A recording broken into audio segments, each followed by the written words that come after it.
Hi guys! I'm Luis Miranda, sales consultant dito sa Mitsubishi Apag Santos. Makikita natin, nandito yung Mirage G4. So, pag-usapan natin yung mga requirements para dun sa ma-avail natin yung promo natin na free 2 months or zero down payment promo.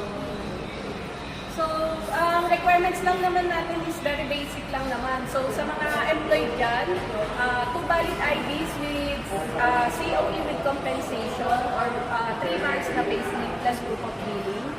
Then, meron din naman tayong para sa mga business owner, ang requirements lang natin is 2 valid IDs pa rin, DTI and 3 months na bank statement plus proof of billing.